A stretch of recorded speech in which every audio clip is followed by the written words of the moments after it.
Hi, and welcome to Luke Squared Starting Lineup. My name's Lucas Slosser-Mclean. I'm Lucas Edel. We are high-level athletes and avid sports fans. We're just here to give you a little bit of insight, our perspective on the world of sport.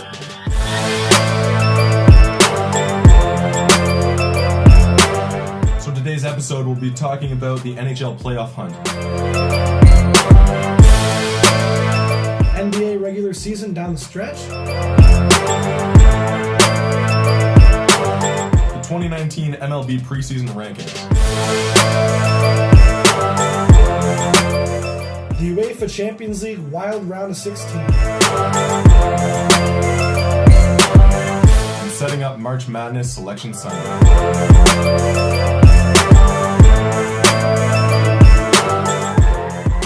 Hello and welcome to the first ever edition of Luke Squared Starting Lineup.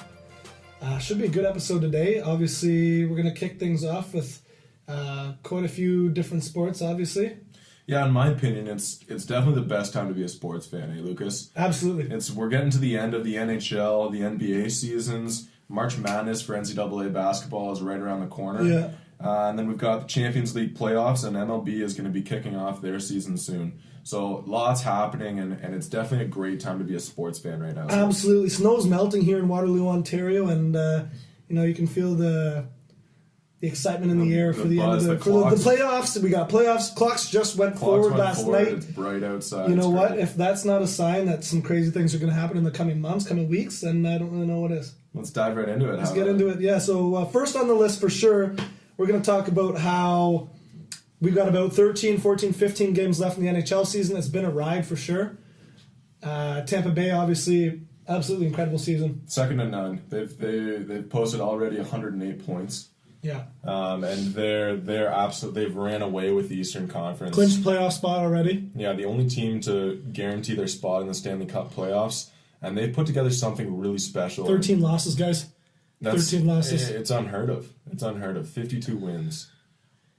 A really incredible team, both 5-on-5 and both on the power play. Obviously, the best team in the game right now. They're just under 30% on the power play, which is a little bit ridiculous. There's not really a time they haven't been hot. They're always 8-2-0 or 9-1 or 10-0 on their last 10. So, but also the Bruins have been incredible the last couple of games, right, Luke? Yeah, Bruins have been playing very well. They're rounding out nicely. They're shaping up for a nice playoff position. They should find themselves in that second place in the Eastern Conference, provided there's no late surge from Toronto. But Toronto at this point is the only team that can catch them. Yeah, no, absolutely. Boston's won 6 in a row. They're 9-0-1 in their last 10. Unbelievable at home. Fairly strong away record as well.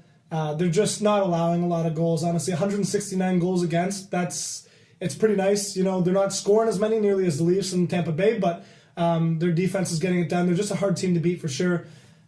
So what I would hate to see, though, is this Toronto-Boston matchup in the Atlantic.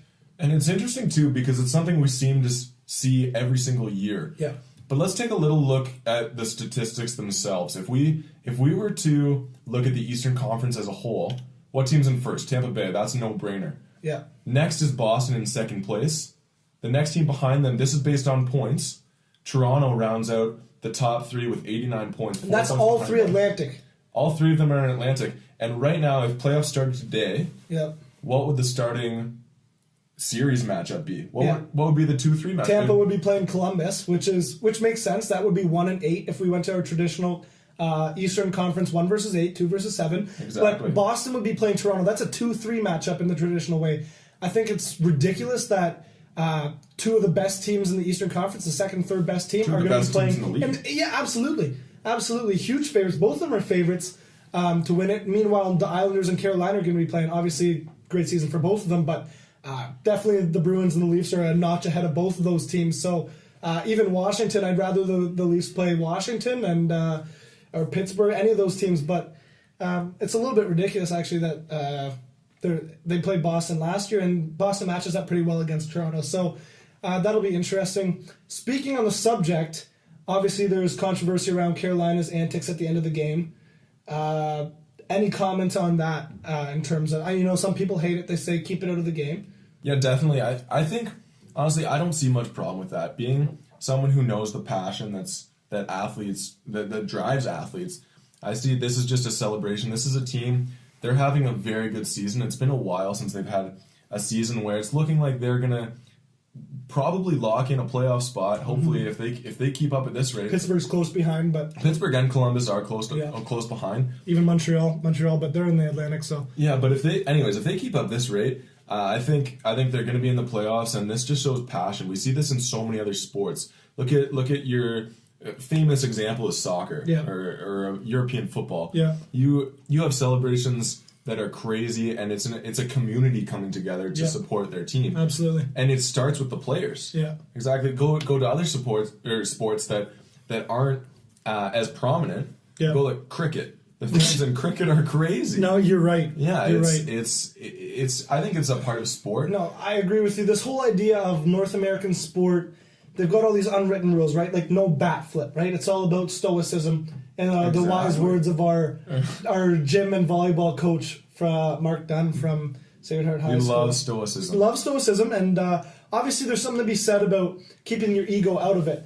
But we're talking professional athletes who are very passionate about the games, long seasons, lots of hours, lots of training. When you win a game, especially in Carolina's situation, as Luke was just saying, where you haven't had a very good season in quite a while, there's nothing wrong with getting a little excited. Let the boys play, right? I just think it's a little bit ridiculous that people are talking about people's feelings getting hurt. You're a professional athlete. You're making a lot of money. You're doing what you love. There's absolutely nothing wrong with just having a little bit of fun with it at the end of the game. If the other team does maybe mock you when they beat you, that's okay. You just got to understand that maybe that's a consequence of getting... Bring it upon yourself. Yeah, and so as long as you're okay with that, there's absolutely no problem with getting excited after a game. So And professional athletes, this is their life. This is what they do. They don't have a job that they do 9 to 5. Every single thing they do revolves around the sport that they play, and it would be sad if they didn't get excited and didn't show this. So yeah. I think that this is blown a little bit out of proportion. Yeah. And I definitely think that it's something I love to see it in the game. Yeah. We definitely have to talk about the Western Conference as well, Luke. We're leaving them out of this situation. Calgary. When was the last time you saw Calgary with 68 games and they've got 89 points? They've got a quality young team. They're exciting to watch. I don't know if you've watched them. But obviously, the first name that comes to mind for me is Johnny Gaudreau. Johnny Hockey. He was fun to watch in the All-Star game all year. He's been a really fun talent. He's been very good for several years. It's good to see that they're starting to build a quality core around him. Obviously, San Jose just a single point ahead of them in the Pacific. But you know what? Since they landed Erik Karlsson, I don't know if there's any team apart from Tampa Bay that you can say has got a much better shot at taking home the whole thing, right? San Jose is very scary. They're a strong team in the West. They had 3 All-Stars in the game, partly because they did host. But if you look at them, they have 90 points. The thing that might concern me a little bit is their tight games and pulling through down the stretch in tight situations. They have 8 overtime losses, and that's the most of any team leading one of their divisions. If you look at the Pacific and Central specifically, you got the top 3 in the Central, top 3 in the Pacific. And out of those, San Jose has the most overtime losses as well. In a shootout, they're 0-3. Now, I know in the playoffs, shootout doesn't come into play. No. But one thing that really leaves me questioning is if they get into a double overtime, if they get into a triple overtime scenario, are they going to be able to pull through? Do they have the killer instinct? That's exactly to get through and really have that shark bite. Wow, that was awful. No, here we go. No, but we also need to talk about the Golden Knights here, 6 in a row. If I'm a Vancouver fan like Luke, I'm pretty upset. 6-2 last night, actually. Honestly, 3-0. It's funny. I was watching the game, and I thought it was a game of EA Sports NHL 19 because about 15 minutes had been played in the game and there were 6 goals already. It was kind of like me playing Lucas and Shell. I'm going to move by that. I'm just going to the fact that we have 2 Canadian teams, obviously, in the playoff picture in the Western. Winnipeg having another amazing season here. 84 points, solid. Central looks a little bit weaker than the Pacific. But you know what? Nashville, St. Louis doing well. And then, obviously, the Stars and the Wild rounding out those final 2 spots. In terms of the strength of schedule, with games remaining, the Wild are occupying that last spot with 74 points. Arizona, Colorado right behind them. But they do have the second hardest schedule for the rest of the Minnesota, games. That is. Yeah, Minnesota Wild. Yeah, right after Lightning, right after Tampa. So You know what? It'll be interesting to see how that works. Obviously, Washington holding on to that top position in the Metropolitan Division, but they also have the third hardest schedule. So the Philadelphia, fourth hardest schedule as well. So you know what? There's only 13, 14 games left. It's going to be really interesting to see, you know what, how they round out those final couple wildcard spots.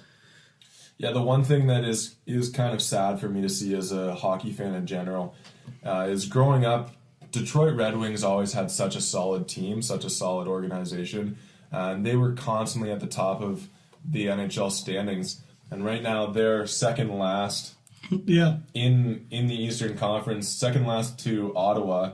Ottawa's been having a rough season. Nightmare. But the thing that strikes me is Detroit has the fifth hardest schedule remaining, so it's not like they have an easy schedule. It's not like they It's not getting a hell of a lot better for them. They've been playing easier teams, statistically speaking. I think at the beginning of the season they knew it was going to be a rebuild. 100%. So, you know, and you're looking down the stretch, they've got an average opponent rank of 14.21. Obviously, we're getting these stats off Power Rankings Guru. You got to understand that, you know what, at this point, it could be time to throw in the towel. Honestly, they're going to want to get a good pick. They're trying to rebuild. They do have some decent young players there as well. Ottawa, obviously, that's turning into a bit of a nightmare. New Jersey had a great season last year. They're 8th in the wild card race as well. So, you know what, it's going to be very interesting to see how it all plays out. But you know what, Tampa, huge favorite. San Jose, Boston, and Toronto, obviously. The Atlantic Division, I'm really thinking that they should go back to the original playoff picture standpoint, 1-8. I really think they should. They should have. I like what they have here with the divisions, the top 3, and then the wild cards, an extra 2. Yeah. But after that, they should reseed 1 to 8, so that based on points, you have the strongest team playing the 8th best team in each conference and work their way from there. Absolutely. Because that could make it a lot more entertaining. And we could see a lot more quality teams making their way through and deserving teams making it deep into the playoff run. Absolutely. So we're just going to move on, actually, and we're going to start talking about the final push of the playoffs through the NBA as well. Obviously, Bucks and Raptors both just clinched the playoffs for the Eastern Conference. Only 2 teams to do so far. Yeah, good season for the Raptors. That was expected, but I believe this is the 6th straight season that they've made the postseason. And it's great to see that the one Canadian team is really coming into their element. You know, they've only played 48, or they have 48 wins this season. They're right on the tail of the Bucks, and it'd be nice to see them bring home that Eastern Conference title. No, for sure. The 76ers obviously just pulled by the Pacers last night with a win over them. Actually, Tobias Harris being a late deadline trade. Obviously scary, but the Bucks are incredibly scary. 50 wins, 16 losses. Everybody on that team can shoot three-pointers. I think it's a little bit ridiculous at this point. Brook Lopez was getting his threes up and away. Like, honestly, it's getting a little bit ridiculous. Obviously being linked to sign Pau Gasol as well. So that would be interesting to see the Gasol brothers go at it in the Eastern Conference Finals. Hopefully the Raptors can get there. Represent Canada well. Kawhi Leonard, been incredible all season long. You want to see him play more games, but you know what? Load management, he's just getting over his injury, so it's understandable. But you know what? This Bucks team is very deep, very scary. I love the look of the Nets as well. Luke, I don't know what you think about that, but D'Angelo Russell's had an incredible season. He was an all-star. Yeah, the Nets have always been one of those fringe teams, right? You know, a few years back, one of the first years that Toronto made it into the playoffs, they had a tough series against the Nets. So it'd be nice to see them put a little bit of a surge on and keep the program and the organization going. The one thing that I think is important for Toronto, and that's on every Toronto fan's mind, is now that they're in the playoffs, they won't have to even think about LeBron until potentially the finals, because he seemed to be the Achilles heel of the franchise, and he single-handedly dismounted the Raptors out of the playoffs last year. Yeah. But let's talk about Los Angeles. So LeBron's new team, they're 7 points. Man. 7 points out of a playoff spot. No. 7 games back from a playoff spot. Back, yeah. And they've lost 5 straight. So that's a team with a lot of good young talent. Lonzo Ball out for the season. Brendan Ingram out for the season as well. That's a mess. They're a mess. They were trying to get Anthony Davis obviously at the deadline.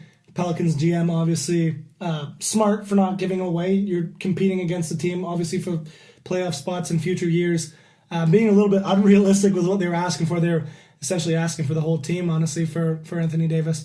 Obviously, strongly linked to the Celtics in the summer as well.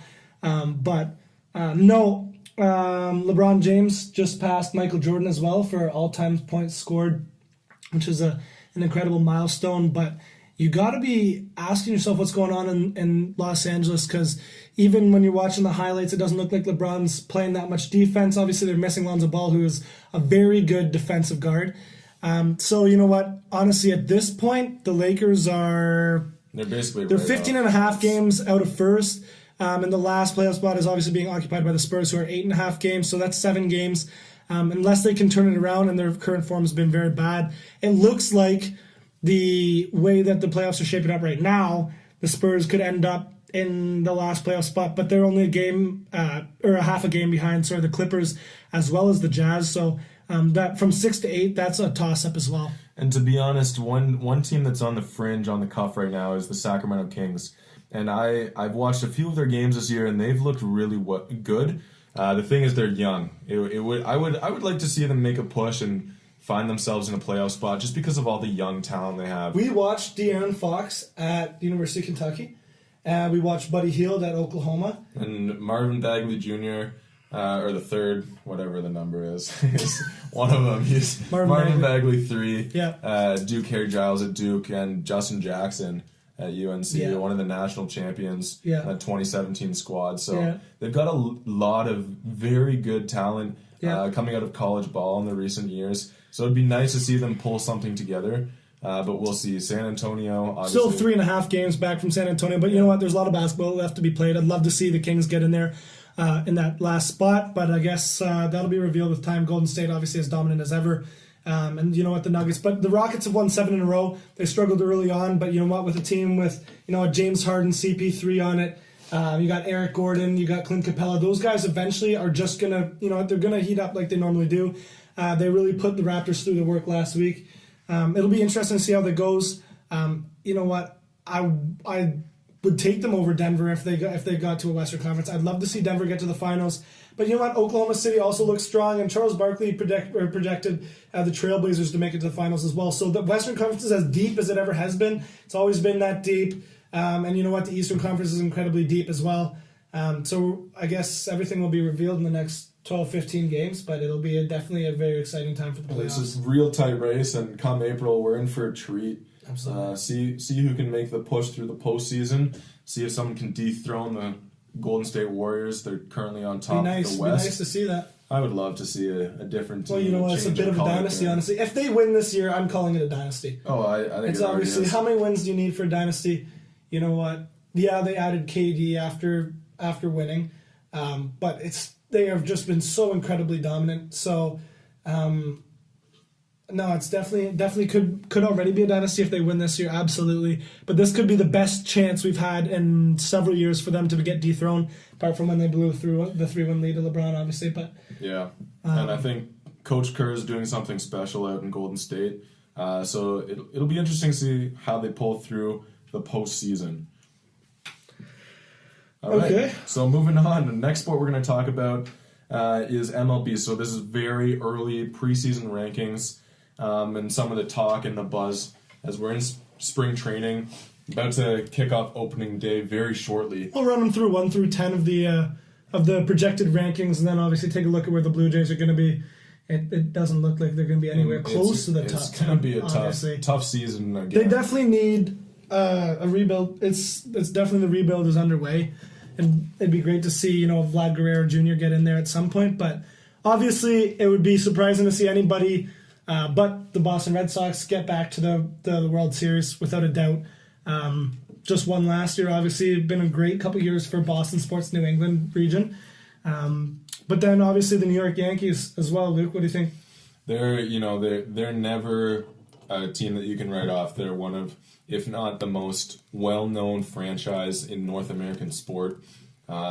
You never need to second-guess what you're looking at when you see the pinstripes on the field.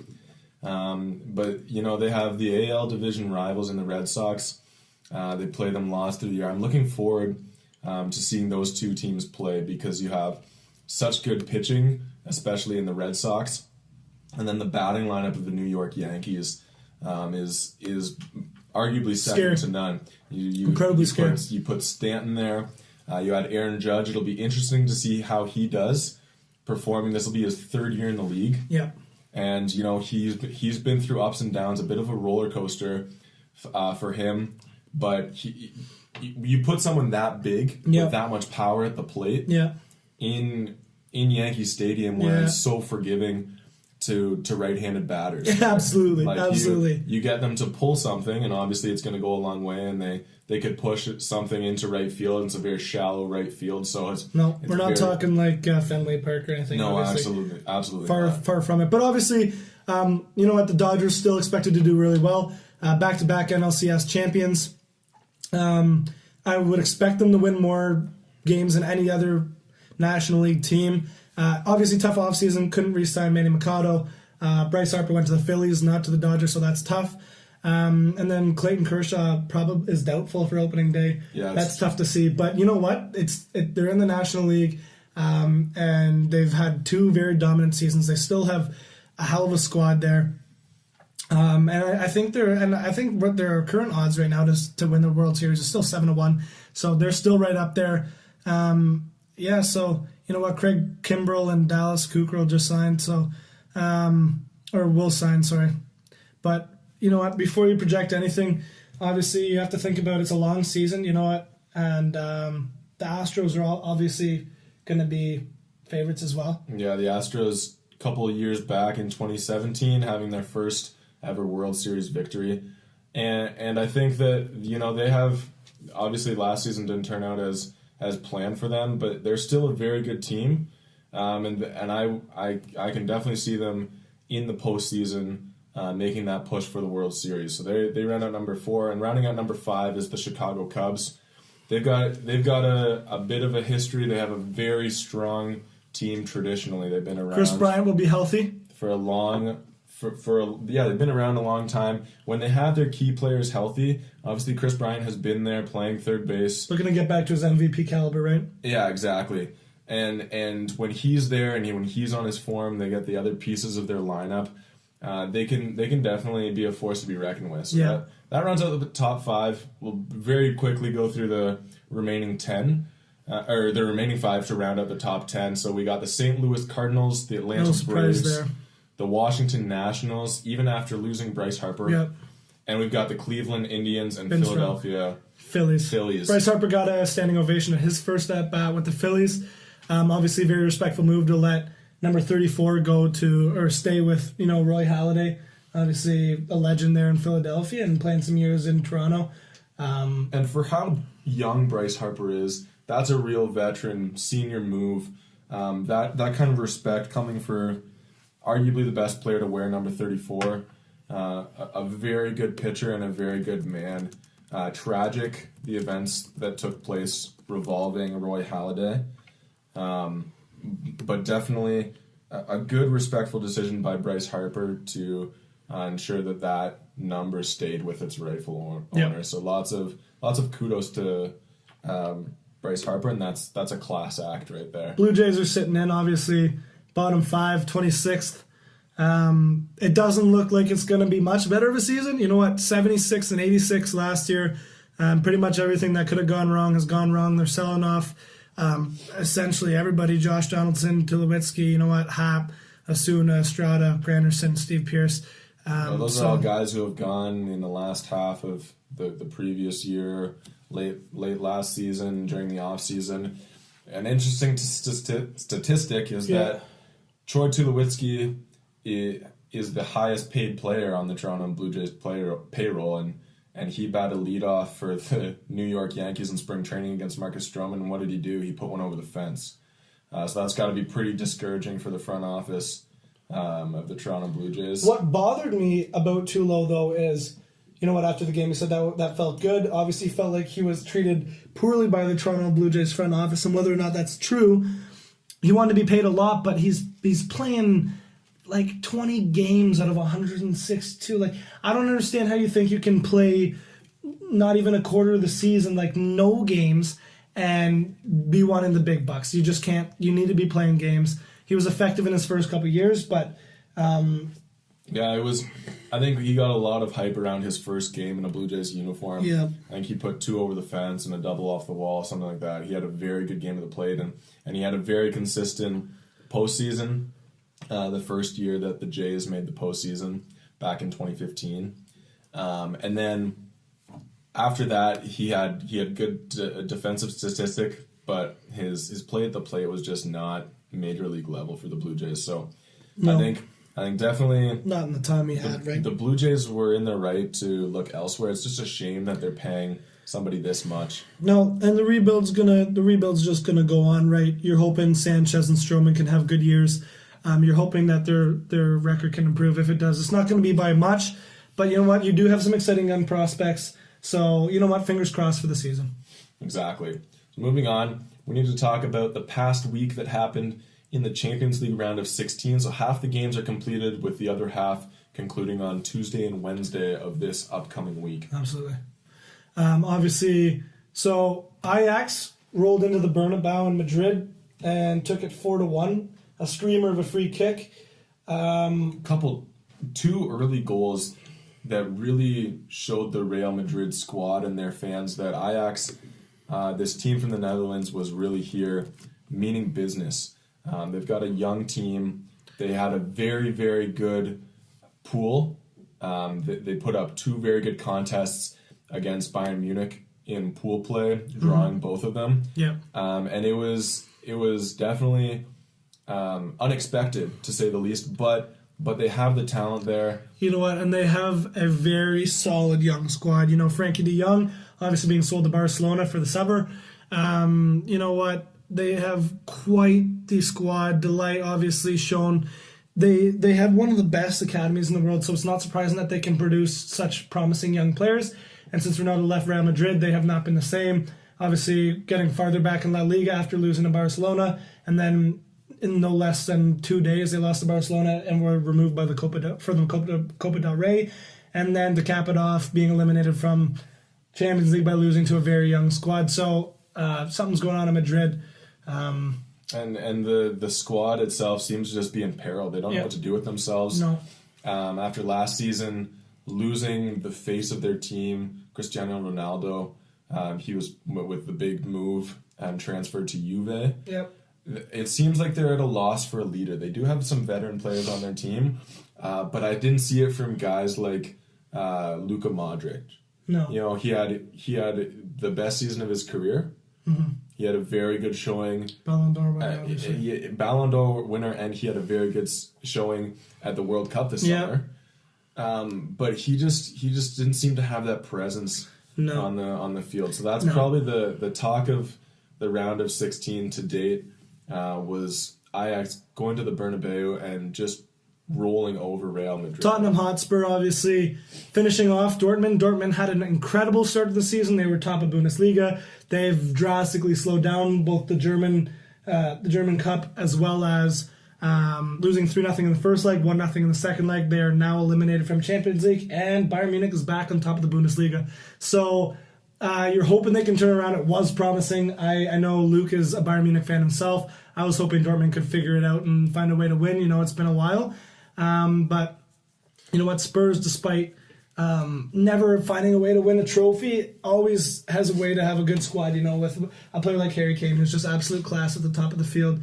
And whether it's Dele Alli in the middle or Christian Eriksen, they have a great squad. So it's no surprise. I don't expect them to go any farther from here, looking at who we have left. But that was unsurprising as well from Spurs. Exactly. The next big shocker was Porto dethroning Roma and eliminating Roma from the Champions League contest. Yeah. They went in losing 2-1 on aggregate. They went back to their home pitch. They ended up 2-1 after regulation, after full time. They went to extra time, and they were able to score a goal on a penalty kick, I believe. I think it was on a penalty kick. And that was a big result for them. And unfortunate for Roma. They've been struggling in the Italian league. and they're grasping at straws, trying to find something to play for, essentially. Another big shocker was the matchup between PSG and Manchester United. They're going back to Paris. Paris scored 2 away goals in England, but Man U had everything going. It was 2-1, and then on a very late goal, Man U pulled ahead in the 94th minute. Video assistant referee, obviously, Marcus Rashford hammered it home. Incredible penalty kick. You know what? Manchester United has really struggled in this competition, both in the Premier League and Champions League, for a number of years. Obviously, Jose Mourinho out and Ole is in, and their form has really picked up. They've been incredible. Paul Pogba looks like his former self as well. So you know what? It's great to see them back at the form they were. Neymar's out. Mbappe, obviously, that's tough for him, as well as for Cavani. But you know what? PSG, they don't have that killer instinct. Obviously, choking to Barcelona several years ago as well, 6-1 in the second leg. So, but Manchester United, love to see them go on. Manchester City and Schalke upcoming this week. Obviously, Manchester City's up 3-2 on aggregate. I think it'd be really surprising to see anything happen. But Man City is too good. They're too good to, having scored 3 away goals, up 1 goal difference on aggregate. It's not going to happen. They're going to bring it home. Schalke just isn't strong enough. Juve and Atletico. Obviously, Atletico is up 2-0 on aggregate. That's interesting. Diego Simeone always finds a way to be clutch. They have experienced players. They have players that have been to the finals before. Juventus obviously also has. They lost to Barcelona in Champions League several years ago as well. So it'll be a good game. You're hoping, if you're a Juve fan, that Ronaldo can find his legs in the second match. So that is going to be an absolute battle. They're going back to Italy, so no away goals, obviously, for Juve. It'll be a good game. What are you predicting there for that one? I can really see Atletico parking the bus, but it'll be very interesting to see how that plays out because of having Cristiano Ronaldo and his ability he plays to the expectation, and he plays up to the hype. Yeah. So especially after a poor first performance. Nothing really to show for his first performance. Exactly. You don't see a player like Ronaldo have multiple of those games in a row. But having said that, Atletico arguably has the best defense in all of Europe. So it'll be interesting to see if on the road in a hostile environment they can go in there and shut down Cristiano Ronaldo and Juventus. And then the final 2 games, obviously Bayern and Liverpool, both them and Barcelona-Lyon tied 0-0, much to everybody's displeasure. Bayern-Liverpool, everybody's looking forward to that game. I know Luke is a little bit nervous, being a Munich fan himself. It'll be tricky for Bayern Munich because if they concede 1 goal, they must win at home. Not getting that away goal was big, but ensuring that they did not lose in Liverpool, that was a big result for them. But they can't settle. They need to make sure that they take it to them. They had a very good showing in Wolfsburg. Yes, they did. They scored 6 goals. And hopefully that offense can keep rolling. But Liverpool, they have a very good team. Yeah, Liverpool slowed down, obviously. No longer in first place for the Premier League. They're very, very close with Manchester City. So if you're a Liverpool fan, you're hoping that you can get back on track, both in, you know what, maybe a win here boosts their morale, right, for the final less than 10 games of the Premier League, sorry. So we'll have to see. That's going to be a great game. That's this Wednesday, obviously.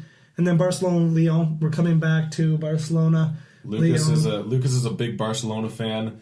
A little bit of displeasure having Barcelona go to France and tie 0-0 on aggregate. Barcelona was expected to win this game. They're expected to win this 2-legged tie between them. One of the favorites for the tournament as well. I'm not worried about it. I think when you have, you know what, Messi's been absolutely incredible, as he always has been.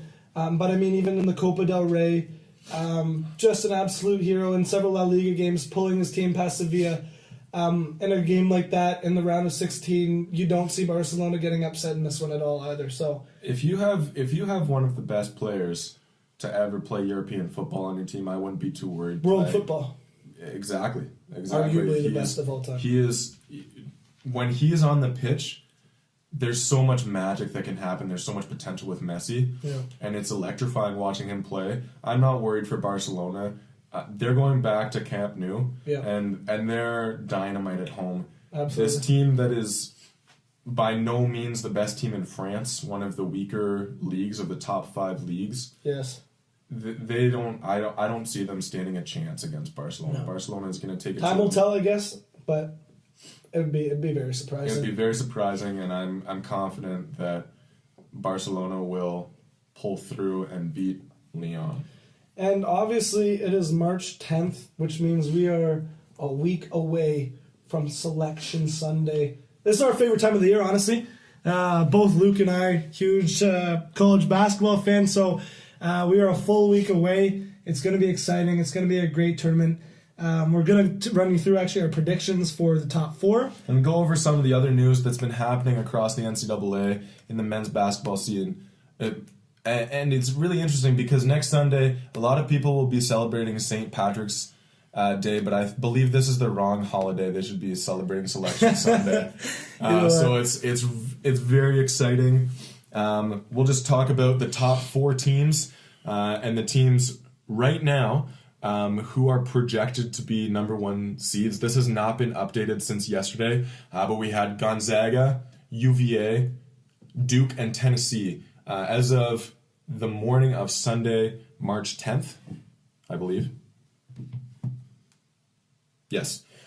We had those 4 teams rounding out the number 1 seeds for the tournament. But let's talk about some of the things that have happened. And the big question on Lucas and my mind is regarding the ACC and the quality of teams in this conference. Will the ACC get 3 number 1 seeds? Obviously, Gonzaga's number 1. Then we have 3 ACC teams. We've got 5 ACC teams in the top 15. It's without a doubt the power conference for college basketball. UNC sweeps Duke this season, but University of Virginia obviously took down UNC. And Duke has beat UNC twice. One of those UVA, games, sorry. Or UVA, sorry. And one of those games was without their starting point guard, Trey Jones. Yeah. So, you know what? You've got very, very good quality teams. We'd love to see the ACC get 3 number 1 seeds, but out of respect for the Southeastern Conference, I don't see it happening. You're either going to get the Vols, the Volunteers, Tennessee, or the Wildcats from the University of Kentucky. I think that's going to completely come down to the tournament. Yeah, especially the conference tournaments and championship week in general weighs in so heavily to the seeding. Absolutely. But let's talk a little bit first about Tennessee. They had a tough loss a big win over Kentucky. Yeah. As well as a tough loss to Kentucky. And a tough loss to Kentucky earlier in the season. They did trade. But their final game of the season was a loss to unranked Auburn. Yeah. So obviously, who's now number 1 in the Southeastern Conference as well. Yes. Yeah. And that definitely will hurt them going forth with the Selection Sunday. You can definitely see Auburn getting an at-large bid if they make it to the... I think our Auburn is in the tournament. Yeah. They were ranked 8th early in the season. Yeah. I think that they'll definitely... They fell off, but you know what? They are doing very well in the Southeastern Conference, which is a quality conference, despite the lack of Southeastern Conference in the rankings right now. Mm-hmm. Teams in the rankings. You know what? You don't see Florida in there either. So you only have the Volunteers and the Wildcats.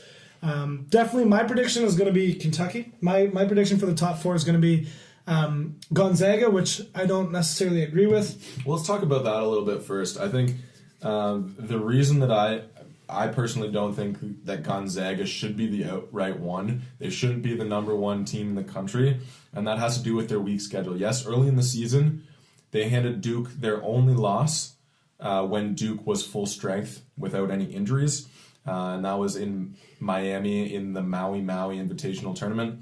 But since then, they've lost to both of the other ranked teams that they played. They had a matchup in Chapel Hill. They were crushed by the Tar Heels. And it wasn't even a contest. Right from the start, UNC dominated the play that game. They don't have enough quality wins, and their schedule is too easy. No. Playing in the West Coast Conference. Yeah, and you know what? They are obviously 16-0 in the conference. And But that's you know expected. But they are playing no other ranked teams. They played 3 ranked teams. They lost 2/3 of them. So the fact that they're right now the outright one is a little bit ridiculous.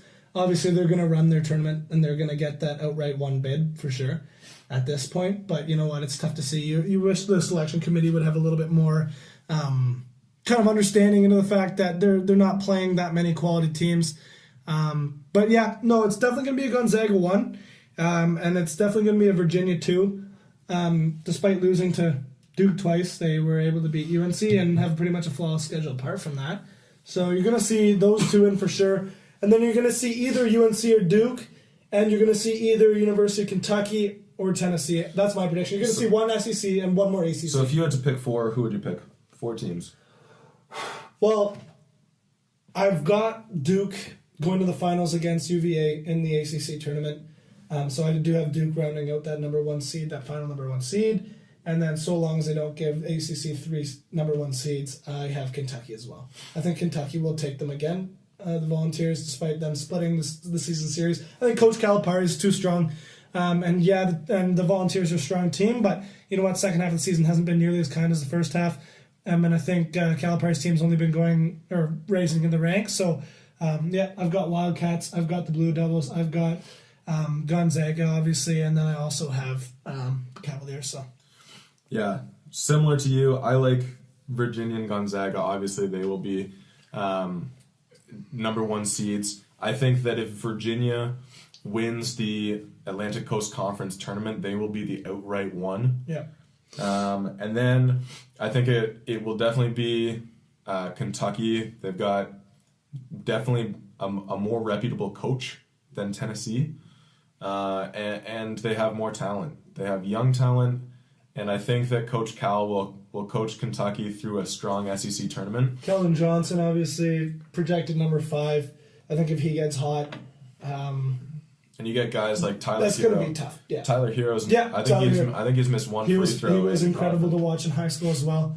And you know what? Even though he might not be a lottery pick, you never know. And you also, if he heats up as well as Keldon Johnson, I don't think that the Volunteers will be able to keep them at bay for much longer. No, and then I have the winner, assuming the semifinal matchup of the ACC tournament is Duke and UNC. I have the winner of that game getting the other 1. Same with me. With the loser earning a 2 seed. Yeah. So either way, it all comes down to what happens in the Elite 8 and the Final 4, of course, of the tournament. And I'm so excited for this tournament to start, man. No, you know what? We're a week away.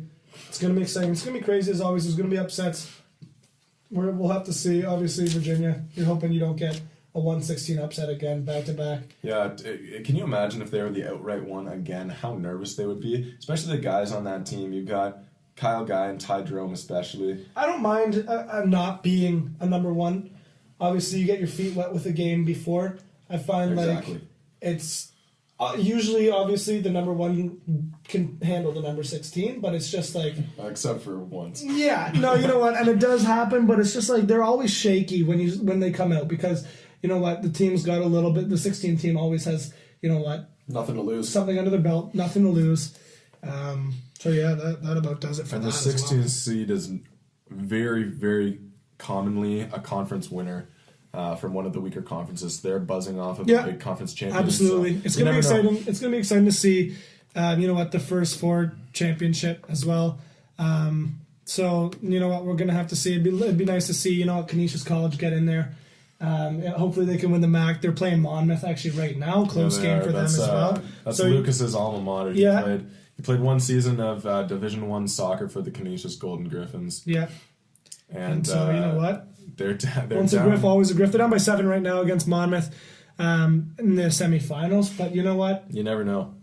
I'd love to see them get in for that match. Instead of Iona for a change. Iona's always in there. So, no, it would be great. I think a couple other notable stories to talk about before we wrap up here. Marquette was the number 10 seed in the nation, and they were leading the Big East 4 games ago. Yeah. But since they've dropped 4 to unranked teams. 4 straight to unranked teams. So I don't even know if they they should be in the lost- top 25 They now. lost at Villanova as a number 10. They lost at home against Creighton. They were still number 10. Then they dropped only 6 spots. but then they lost on the road at Seton Hall. Oh my lord! And then a Mac McClung led Georgetown. Georgetown, you never know how they're going to do. It was a tight game. 19-12, third in the Big East. Marquette. After that, I wouldn't be surprised to see them even drop to in the 20s. I think they should be out of the top 25. So. I don't think you can lose 4 straight to other teams down the stretch in the most important part of the year and be a top 25 team. Another important story is Michigan State sweeps the season series with the Wolverines, with Michigan. Yeah. How important is that? You got Michigan coming into the season, they were gunning for the outright one and to be ranked number 1 in the nation at points when they were undefeated. Yeah. They're one of the remaining undefeated teams. There was lots of talk coming from some of the Michigan players saying that they would win playing against either Duke or UNC should they be in the Duke-UNC matchup. Yeah. Kind of validating their own matchup against Michigan State as the most competitive matchup in college basketball. And so... Yeah, obviously the Canadian forward, 6'7", Ignas Brazdeikis. You know what? He's from Oakville, Ontario, went to Orangeville Prep, like our boy Jamal Murray, right? Yes. Except he's a Kitchener native. You'd love to see him do well, but he was the player that was talking a lot at the beginning of the season. He was talking about how, you know what, they went on a bit of a run at the beginning of the season. He was talking about how he'd love to play Duke, he'd love to play the best teams. Great attitude, but I think he got a little bit ahead of himself there. Got carried away saying that, their team could take down one of the greatest freshman classes in the country, talking about how they could take down one of the best coaches ever in Roy Williams at UNC. Yeah. And I think that might have, karma might be coming around a little bit and getting the best of them. I wouldn't be surprised to see them switch spots with MSU, whether it's a 7-9 switch. I could see them as low as a 3 seed, Yeah. Depending what happens in the Big Ten Conference Championship. Yeah. So needless to say, there's lots going on, as we said at the very beginning. It's such a fun time to be a sports fan, and I'm so excited for March Madness, Selection Sunday. The start of the MLB season, wrapping up NHL, NBA, and Champions League, getting down to the quarterfinals after this week as well. I just wish Champions League wasn't so drawn out. Yeah, They're separated so much, but they make you wait. Good things come to those who wait, I guess, right, Luke? But I think that's about that does it for us this week. But make sure you definitely join us at the same time next week. Yeah, exactly. Selection Sunday, we're gonna have to go over all the picks. Yeah, right after St. Patty's and Selection. Yeah, Sunday. we're gonna have to see how that goes for sure. But definitely want to dissect those picks. Talk about the week that was with Champions League. Exactly. And keep going at these playoff races. But stay tuned, stay classy. If you have any comments, any feedback, any questions, if you want a shout out on the show, email us at LukeSquaredSL. Yes, sir, at gmail.com. We'll have all the contact information in the bio, but that is it. Thanks for joining us on our first ever episode. And please tell your friends, tell anyone who would be interested, any suggestions for topics to talk about. We're happy to answer questions. Yep. But in the meantime, stay tuned for our next episode, and thanks for listening.